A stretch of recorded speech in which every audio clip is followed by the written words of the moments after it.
Hello. Hi, Sue. Can you hear me okay? I can hear you fine. Yep, we got you, Sue. Hi, Sue. Hi, Sue. I don't hear you guys well.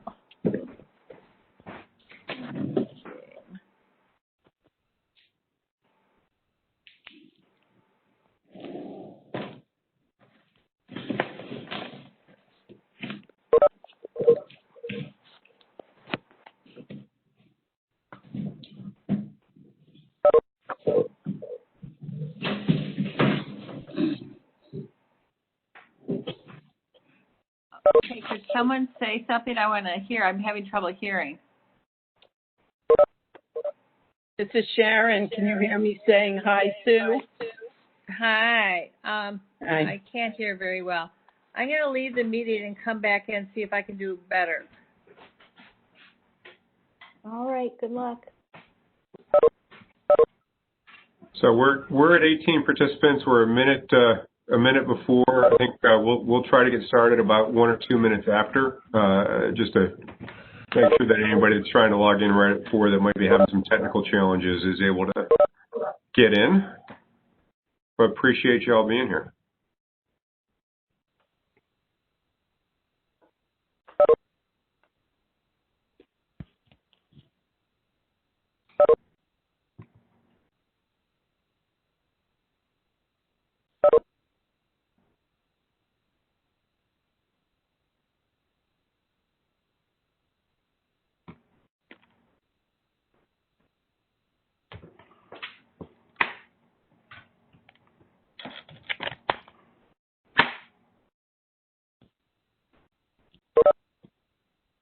Okay, hello. Hi, Sue. Okay, I can hear now. Yay. All right. Yay. All right.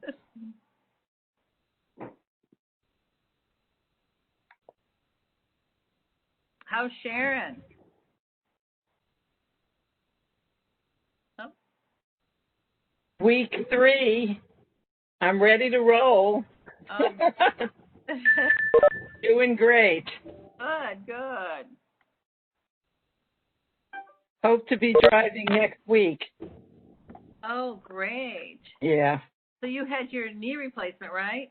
Yeah, October 7th. Okay. But thanks for all the nice advice you gave me in advance.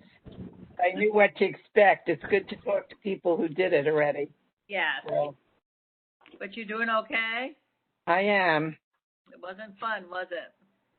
No. But you're feeling great now, Sue? Are you glad you did it? I guess I'm glad I did it. I can't say that I'm feeling great, but I had a fracture along with my my knee, so I think I'm not a good judge because I had a dual fracture. All right, we can talk offline, obviously. They don't all need to hear my knee stuff.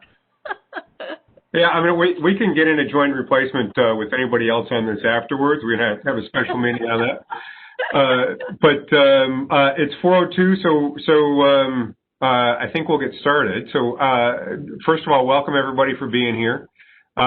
Meeting is being recorded, so we can have it up on YouTube for your reference. That's going to take a couple days, but we'll have it up on our YouTube channel. So Syracuse 1848. You can also find it at our website for the city of Syracuse at syrgov.net. I'm Michael Collins. I am the Commissioner of Neighborhood and Business Development, and our team is here. So Diane Sherwood, who is hosting this for us technically, is also the person who is your go-to for everything that has to do with the home grant. Sue McMahon and her new knee is the person that takes care of all things Emergency Solutions Grant. And Winona Timmons is our Community Development Block Grant Specialist.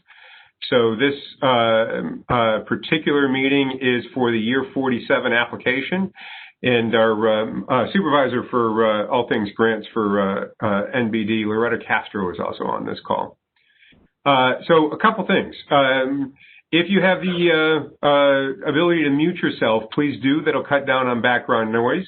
We will have a chance for people to ask questions. We're going to go through, do the slideshow. I'm going to cover some of it and then turn the technical assistance stuff over to the appropriate team member as we go. If you are on the computer, there's a few things. You should be able to see this in front of you, where you've got our little slideshow up. If that's the case for you, if you look to your left, you'll see that you do have the ability to zoom in or zoom out.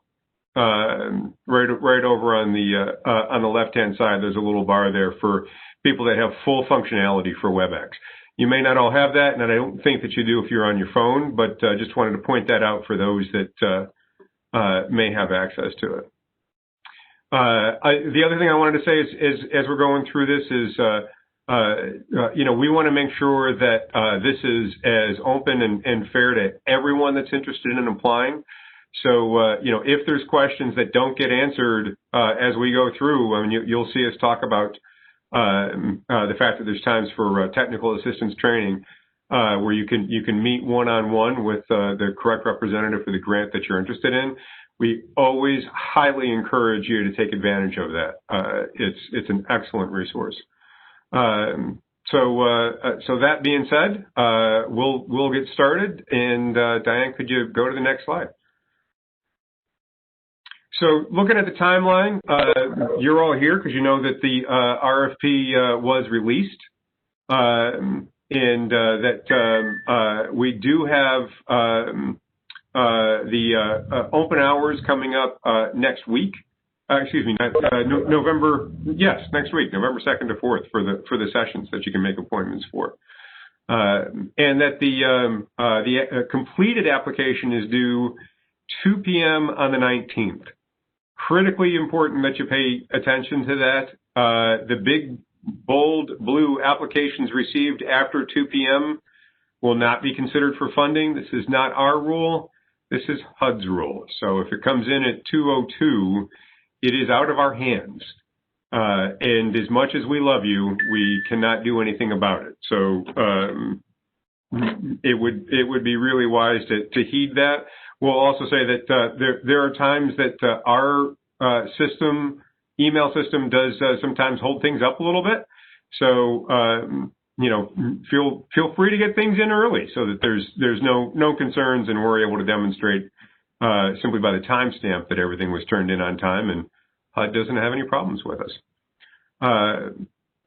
They are coming in by email. There's no reason for you to turn in an electronic copy. Or a physical copy, but they do need to be in and they do need to be complete. And then our risk analysis committee is going to then begin the review process to make sure that they're complete and start considering for funding. And you can slide on over to slide 3. So the risk analysis committee is going to make their recommendations in December. And then in January, our internal staff will comprise the planning within our jurisdiction, and that has to do with the goals that we have laid out within our plan and what you're able to see and access within the application and on our website. So you do want to make sure that what you're applying for is something that we have said is a local priority. We love creative ideas, but HUD is not one to allow for us to step outside of what we've already said is going to be a priority area. So this isn't really the place to push against that because it puts you in a bad position on having your grant fully considered. That being said, again, going back to the technical assistance, if you're curious, the time to ask is between now and next week. We are more than happy to answer questions to the fullest extent that we're capable of doing as you come forward and say, hey, I'm not sure if my idea fits within your goal. Can we talk about it? And Diane and Winona and Sue can guide you through how you would consider that and offer whatever clear guidance we're allowed to give within that. So February 8th is when we're going to release the draft second year action plan that'll end up on the website. And that begins, it's an important time because that begins our 30-day open comment period. Many of you that have been in the process before know that there's a time to comment, and that we do have people that don't apply that comment. So that period is going to begin on February 8th and go for 30 days. We will hold a public hearing. We certainly expect that it will continue to be via video conference. That is still the safest way for us to do it, and it is allowed. And for those that have been through the process before, you know that there is a department hearing that NBD does, and then we try to make sure that this is as open to the public as possible. So there's also a council meeting that is held as well, trying to make sure we're not just meeting the minimum when it comes to provide opportunities for people to provide comment. When that 30-day period ends, we then go through what you see if you have access to the screen, what you see in the March through May, where we go through the local approval process and then send it off to HUD for their approval of what we believe to be good and right for our community with this funding. And the program year begins May 1st. If you are new to this process, then one thing to be very aware of is where the program year begins May 1st, it is uncommon, if not unheard of, for HUD to actually have finalized everything by May 1st. So you would not want to be in a position where you would really be hoping you would be getting a check soon after, because we believe that your program should go forward as funded within our draft. That's just not the speed at which our federal government is moving. To that end, we are in any day now mode for the current year of contracts and have been for several weeks. So, we've got them ready to go once HUD tells us it's good, but we just haven't got that final stamp yet, if that helps with any timeline expectations. So some reminders here, the HUD funding levels are changing every year. And so you want to review all RFP descriptions for eligibility. Again, incomplete applications cannot be reviewed for funding. You need to make sure that you've got all your supporting documentation in at that 2 o'clock deadline. We got to have everything, got to have all of it. Funding allocations will depend upon the level of HUD funding that we receive. That you're strongly encouraged to demonstrate funding from other non-city sources to leverage it. You know, if we can show to HUD that you're using our funds along with other funds to get your project done, it's a demonstration to HUD that they really do have the project is one in which the community will use, and that always helps your case. So funding priorities, community development block grant. So this is where I'm going to turn things over to Winona, so she can start going through the CDBG. And then there's also there is a chat function here, which questions can be posed. We will have an opportunity for more questions, though, a little bit later on as well. So, Winona, I'm going to put myself on mute and turn it over to you. Thank you, Michael. So this year that we're in is the first year of our 5-year consolidated plan. And we kind of changed around our priorities just a little bit. We stuck with 3 of them. And and they are really quite the same as our last 5 years. So we're promoting preserving affordable housing, building family wealth, and providing economic inclusions, and creating more vibrant and resilient neighborhoods. I did get an email this week asking where youth, adult, and senior services falls into these funding priorities. And I want to be clear that we didn't specify that, but we really think that that funding priority will fall under creating more vibrant, resilient neighborhoods. So any youth programming, if you're looking for the funding priority, that's going to be it. Again, program year starts May 1st, 2021, and ends April 30th, 2022. And all proposals should align with the funding priorities. So like Michael said, if you have any questions during the technical assistance November 2nd through the 4th, about where your nonprofit lies within our funding priorities, or if your goals and objectives align with our priorities, please reach out to, each one of us so that we can help you, make sure that that's clear on your application. CDBG funding is extremely competitive. I'm sure all of you know that our apply every year that funds are usually going to be, the funding's usually going to be the same. And we do have a lot of applicants that apply for CDBG. So again, with the Risk Analysis Committee reviewing all applications, please be very clear about your priorities and how your nonprofit expects to expend the funding. So the use of CDBG funds, I think we started that last year, maybe the year before, where CDBG can be used for homeless persons at risk of homelessness.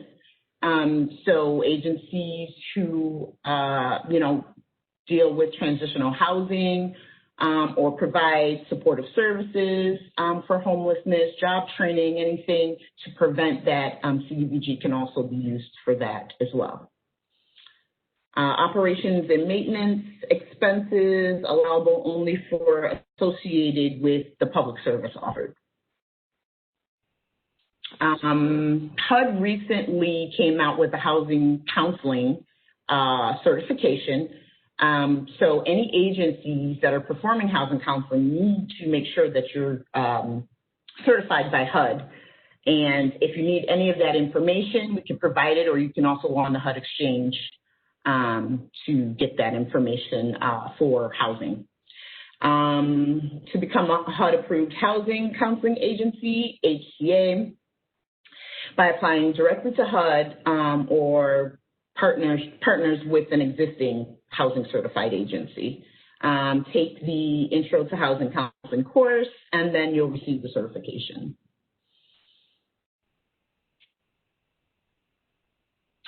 So for the I'm sorry, Winona, did you want to take this one, or you want me to? You can go ahead. Okay. We were emailing back and forth about which ones we were taking. So CBDOs, so this is the community-based development organizations. Take a look and see if this is something that you can apply for, because it makes it easier for us to be able to give you money. And what this slide does is talks about why.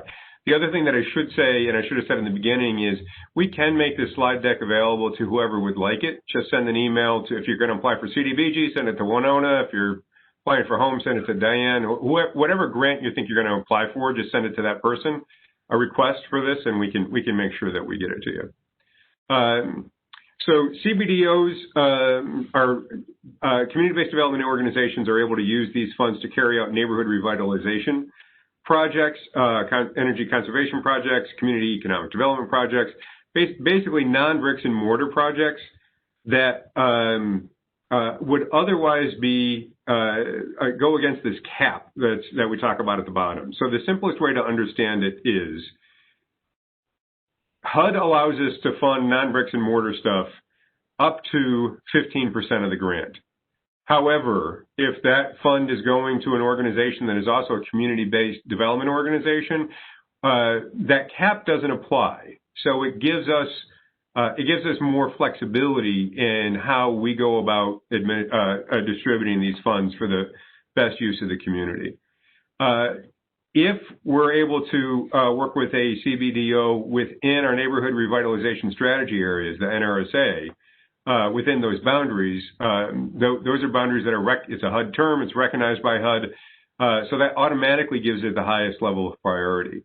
So again, you can talk with, if you're not familiar with either CBDO or NRSA, talk with Winona about it, and she's more than happy to walk you through what that is and what that isn't.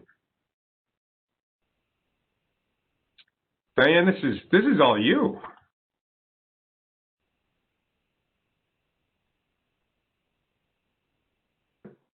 Sorry, had to unmute myself. Yes, that's me. So the home allocation and how it's divided up is listed on this slide. You can see what our availability was in year 45. Again, we don't know what our funding will be in year 47, but we expect or hope at least that it will remain about at the same levels as prior years.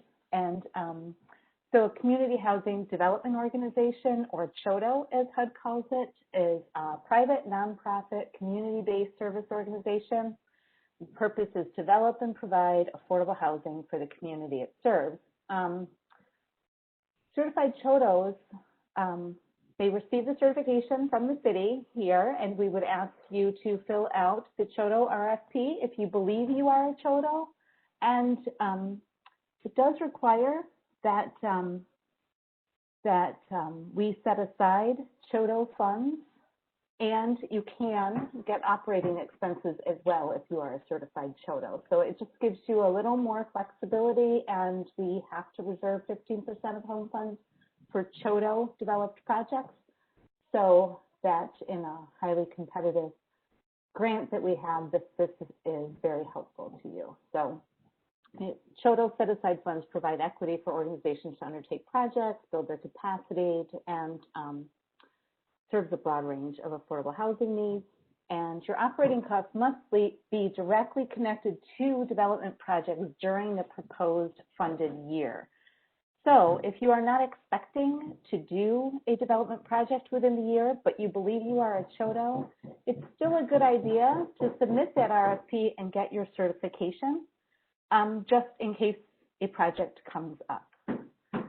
That way, we don't have to certify you prior to a project, especially if we're on a deadline to meet your goal for development. So it's always good. You wouldn't be eligible for the operating funds if you didn't have a project lined up, but having that certification in your back pocket certainly doesn't hurt. Projects must align with affordable housing priorities that are in our plan. Applicants, please set up a meeting with me, and I can discuss with you your projects prior to application to make sure that they meet the various home rules. Home is a highly regulated program, as you all know. So it's always good to make sure that the project fits the home regulations. And entitlement funds are targeted for the development of a rental housing development, and those applications are accepted throughout the year. So you don't have to submit with your RFP a project application. Those can be submitted throughout the year as the projects come up on a rolling basis. And we do have an interest in addressing the mitigation of lead-based paint hazards, particularly in the NRSA. So those projects are typically given priority. Okay. The Emergency Solutions Grant. The ESG proposals must align with local priorities identified by the continuum of care. And the ESG match requirements are 100% from non-ESG sources. Match sources can be cash or in kind, but must be documented appropriately. And the ESG programs must participate in a coordinated entry process and adopt the housing first philosophy and intervention, if appropriate. Recipients must be active members of the Housing and Homeless Coalition. Funding will be focused on the following three activities the rapid rehousing, homeless prevention, the street outreach. Now, with the emergency shelter, the only thing that we are funding is the transitional programs who receive funding under the 2010 program year grant and meets the criteria under the former emergency shelter definition. So they're pretty much grandfathered in to serving a specific population of homelessness. Next slide. Just to be specific with rapid rehousing, which is aiding and families that are homeless in transitioning as quickly as possible into permanent housing, meaning those who are homeless living in shelters or on the streets, that there are no barriers, that they are transitioned as quickly as possible into permanent housing. Homeless prevention activities include individuals and families who are at imminent risk or at risk of homelessness, meaning those who qualify under paragraph 2 and 3 of the homeless definition, or those who qualify as at risk of homelessness, individuals and families, and they must be below the 30% AMI. Street outreach is providing outreach, engagement, case management, emergency and/or mental health services, transportation or services to special populations, and our essential street outreach services for unsheltered individuals and families. They don't have to provide the mental health or substance use services, but they are able to refer clients to them, if appropriate. And then only under emergency shelters, only transitional housing programs who've received funds under 2010 ESG grant and met the former emergency shelter definition. So when we get to the application attachments, if you haven't had a chance to review this yet, please do. And if it's your first time through on this, I'd really look into each one, because some of these are things that you're going to have on hand, and some of them take a bit of time to actually pull together. That very first one is really important. If you do not yet have a resolution from your board to apply, and you don't have a board meeting between now and when it's due, you want to get with your board and figure that out. So not something to leave to the last minute on it. So I'm not going to read through the whole list as it's right here in front of you. Like I said, you can get to, well, actually, you know what? I will, because some of you are on the phone. So articles of incorporation, IRS determination letter, most recent audit or financial statements, that's got to be within the last 24 months. And if there's a management letter, we need the management letter. Resumes and job descriptions, your bylaws, board minutes from the last 3 meetings, and they've got to be within the last 6 months. The board of directors list, which is going to include their addresses, appointment, term expiration dates, and whom each board member represents. And if you're applying for CBDO designation, you need the application, but also remember that each board member or board director or commissioner, however you're set up, that you're stating is someone that would allow you to have CBDO designation, they must verify that with their signing off on the form that explains why. So, don't leave this to the last minute, or your last minute's really going to stink. So Section 3 in local hiring goals. The Department of Neighborhood and Business Development does monitor awardees to measure MWBE participation. So that's minority and women business enterprises. Local Section 3/city resident employment. So Section 3 business participation.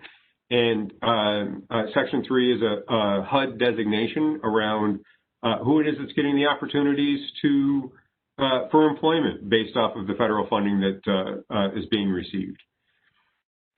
As an agency requesting more than $100,000, you need to agree to follow the Section 3 reporting, and you'll have to put that into the RFP as you'll see, RFP budget, as you'll see on page 10. the last bullet here simply being the reminder of what it is, as we talked about before, that it's trying to make sure that our local workforce benefits from the fact that we've got federal dollars being applied locally. And then supporting documentation. This is our last slide, if I remember right. So you do need documentation for salary reimbursement. And this is assuming that you've been awarded. This is what you can expect when it comes to what you would need to submit to be able to collect a check from us. So you need to make sure that we've got signed timesheets and the payroll register, and employees must be listed on the staffing sheet attached to the contract. So pretty simply, if we don't have the person already listed on the grant and you haven't had an approved amendment to your grant, then we can't pay for them. And everything above it is simply showing that we are reimbursing for the fact that you've already paid for them. Documentation for non-salary expenses has got to include at the minimum the copy of the invoice or purchase order or receipt, and confirmation that it's been paid. So that either the check's mailed, electronic payment confirmation, however that is. Credit card purchases. The credit card's got to be in the name of the agency. So I cannot take my credit card that says Michael Collins, go charge something, and then turn around and get reimbursed on this. That could only happen if it was a company card that I was using. And that's again, HUD rules, not ours, as are all of these. And HUD includes enough rules, we don't feel the need to add a lot of our own. And only current expenses. So it's got to be within the grant period, and HUD will not allow us to reimburse for late fees, finance charges, interest, past due balances. Those are all things that get shot down immediately. We don't have any say over that. And then if for emergency solutions grant, since there is a match, there needs to be the proof of the match. So that's what we've got for a presentation for you. Again, you can request the slide deck. You can go to our website. Our website is still a little archaic. We're slowly working on it as a city, but syrgov.net, go to departments and slide down to NBD, and this information will all be there. And we can take questions now, and we can also make those appointments that I keep pushing you all and encouraging you all to do. So right now, what I would suggest is if you have a question, you can raise your hand. The simplest way to do that is well, you know what? Now that I'm showing it on mine, I'm trying to see how to do it because it's not showing up the way I was expecting it to. Oh yeah. So if you go to the list of participants, there along your name is your hand. So like I just clicked on mine, and that should mean that Diane would see that my hand is up. Diane, do you see that my hand is up? Diane does not see that my hand is up. So that would mean that it should show where my icon is. So where you see me, there should be a hand raised next to it. Oh, yeah, no, there is not. But it's not happening. All right, so we're going to pretend I did not say that. And Michael, I just raised my hand to Sharon. Should you show participants in the corner on your bottom right? Another window shows. That's where I found mine. Yeah, and so we're seeing how to raise them. The challenge is it's not showing for Diane, who is the host. So she's not. Okay. You know, it's sort of like when we're all in school and we're all holding our hands up until our shoulder gets tired and the teacher doesn't call on us. We don't want to put any of you in that situation. So what I'm going to say is if you have the chat function under everyone, just type in that you've got a question and we'll make sure we get to you. Besides that, what I'm going to do is I'm going to scroll down through who I have as my list of attendees. For some of you, it's a phone number. So I'm going to tell you that the last 2 digits of your phone number, because that's what I see. And if you got a question, now's the time to ask it when I call on you. If it's not, if you don't have one at that time, you can always come back to us later, okay? So I'm going down my list as I see it, and we've got a caller whose last two digits are 86. And you are off mute. Do you have a question? If you are on the phone and you are trying to speak, but you are not being heard, and 86, if you're trying to speak, you're not being heard, try pushing *6, and *6 would unmute you if you were muted on your end.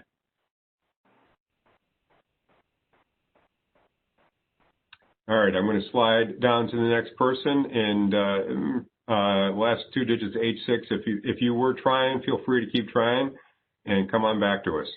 So 04, if your phone ends in 04, I sound like I'm calling bingo. If your phone ends in 04, you're up. Hi, I'm Catherine Gray. Hi, we can hear you. Do you have a question? Do you have a question? Not at this time. Okay. Glad you were able to chime in. 76 is the last one that I have by phone. If your last two digits are 76, you're up. I think that's me. If you can hear me, I don't have a question. We can hear you, and sounds good. Okay, thanks. Okay. Amanda Schaub, you're next. And you'll find as we're going down, I have this. My list is alphabetical by first name to help you game the system here. So Amanda, you're up, and then Andrea, we're moving over to you after that. Hi, this is Amanda. I'm all set. Thanks for this today, though. Great. Andrea, we've got you, and then moving on to Arnie. Yeah, thank you. This has been really, really helpful. I think I sent a little message to you, Michael, on its logistics. February 26th is a Friday. Normally, the hearing's been on a Thursday in the past. I just wanted maybe one of you could check that and get back to us, unless you're planning on doing a Friday hearing. We will confirm that was based off a 30-day, so I think that is accurate, but we will confirm that. That's and make sure. Yep. Well, otherwise, I'll just make an appointment with you. Thank you. Okay, sounds good. Arnie, you're up, and then Catherine. Oh, Catherine, you already spoke, so it'll be Arnie and then Chrissy. Yes, thank you very much. Just a quick question. I'm new to the process, so I believe I would benefit, and my group would benefit by a private meeting next week. What's the process to set up one of those meetings?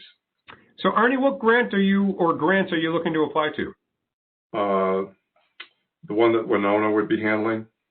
So you can reach directly right out to Winona. Do you have her contact information?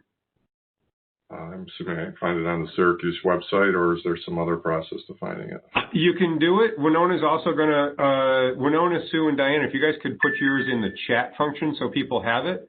And Arnie, I'll tell you if you were, do you have the ability to see the chat function? I do.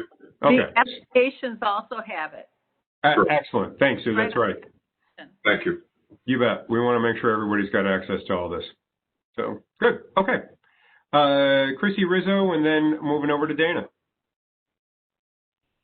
Hey, I don't have any questions. I really appreciate this session, and I look forward to talking to Winona next week. I have my appointment set already. Excellent. Dana, and then Michelle. This is Dana. I have no questions at this time. And you know what? Thank you. And Michelle, my mistake, I skipped over Marwa. So Marwa, we're going to hit you, and then Michelle, we're going to hit you. Hi, Michael. Thank you so much. I'm all set. Okay, great. Thanks. So then Michelle, and then Mark. Yes, I'm good, Michael. Thanks to you and Winona for verifying for me that this PowerPoint slide deck will be sent. I will send you an email immediately after this webinar. I do meet with my executive committee this coming Thursday to go over this information, and I have my one-on-one schedule with Winona for next week. Sounds great. Thanks. Mark, you're up, and then MJ. And MJ is Kofi Adai, so you'll get great right here. Fantastic. We're all set. Thank you for this, and do have a request in to meet with Winona, so looking forward to. Excellent. Great. Thanks. Kofi, I never would have come up with you as MJ, so I'm guessing you might be on somebody else's computer at the moment. But great to see you. teach us how to rename ourselves in WebEx, because it's the so yeah, good question. I will say that if you it's not coming up the way that I thought, so I'm not going to bore everybody at that with figuring out at this point.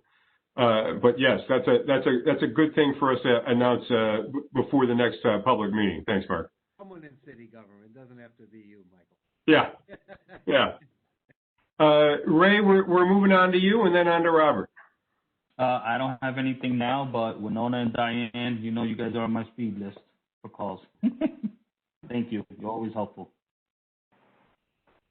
Great. Robert, and then Sally.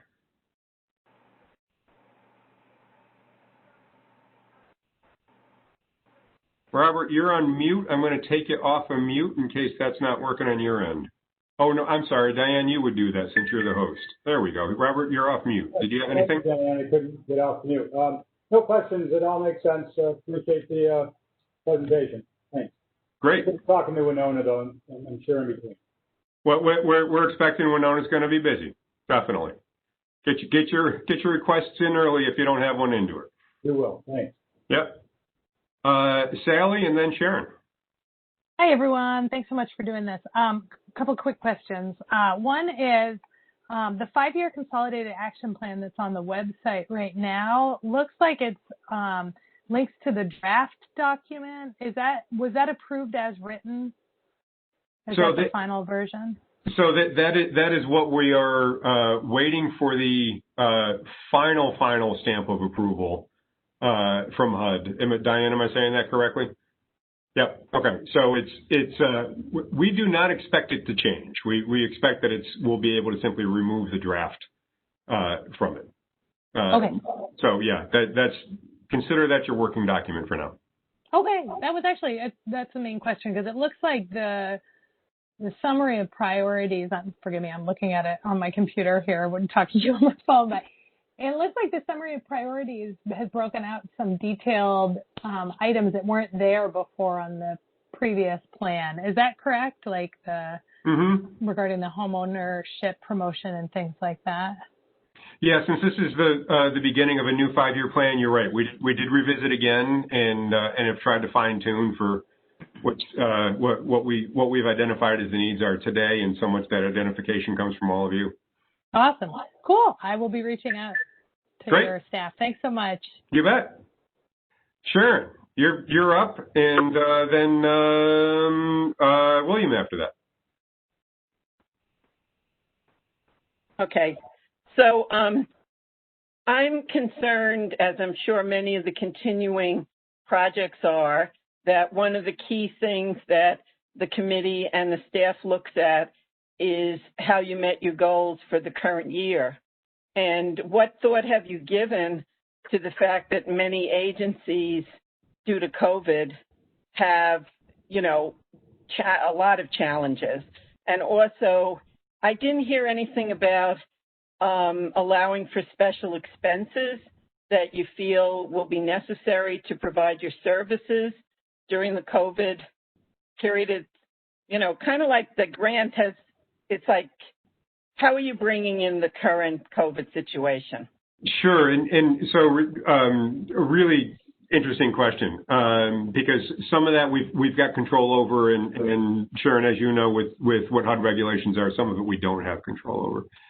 So I can give you, to the last question about special expenses, I would say if there's something that you're looking at and you're going, I don't see how this fits into the budget, but it is critical to meet the need, then that's the perfect thing to have a technical assistance meeting around, or a phone call around, and just say, hey, is this, are we on the right track here or not? And we'll answer to the best that we're able to. You know how it is. We've got some limitations in what we can say, and we're never in a position to commit. To the question around, hey, look, we all made promises around what we were going to do pre-pandemic. That's fully recognized by all of us. We've been working with agencies one-on-one on what does that look like for for how things are going to move forward. I would say that one of the things that you might also consider is being able to talk about how an agency, any agency that's applying or program that's applying, how do you think you'd be able to be successful given the way that doing business within your program is expected to be during this time period that is really undefined. We don't know how long it's going to be. So I think the application is a really cool time to be able to demonstrate an agency or a program's ability to be adaptive and still meet the need. Does that get to what you're asking? Yes, thank you. Okay, good. I don't want to sound like I'm dancing around stuff, because we want to be as direct as we can with this stuff. So great. William, you're up, and you're the last one I have. So I'm going to make sure that I didn't miss anybody after you.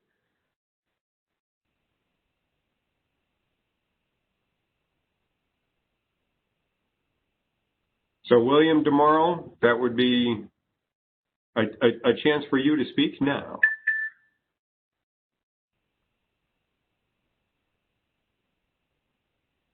And I see you're messing with your, there you go. Try again.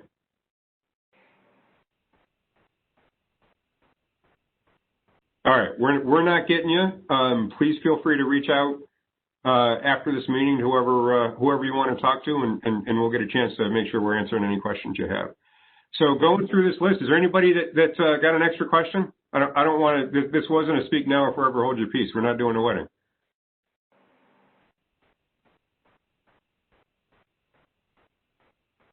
Okay, I'm going to consider that we've answered all questions that people have at this time. I'm going to say for the millionth time, take us up on the fact that we want to be available to you so you can put forward your best foot when you're submitting your application. Really appreciate all of you taking the time and the interest. You're all here because you do really, really good work to support this community. And this is my opportunity to say an incredibly heartfelt thank you to my team, who there is no way to quantify the amount of work that they do to try to make sure that you're able to be positioned to do the good programming you do in the community. So Diane and Winona and Sue and Loretta, I'm deeply grateful for everything that you're bringing to the table every day you're coming to work. So thank you for that. All right, everybody. Well, we're a little early, but I think we can call it. So have a wonderful evening. Take care. Thank you.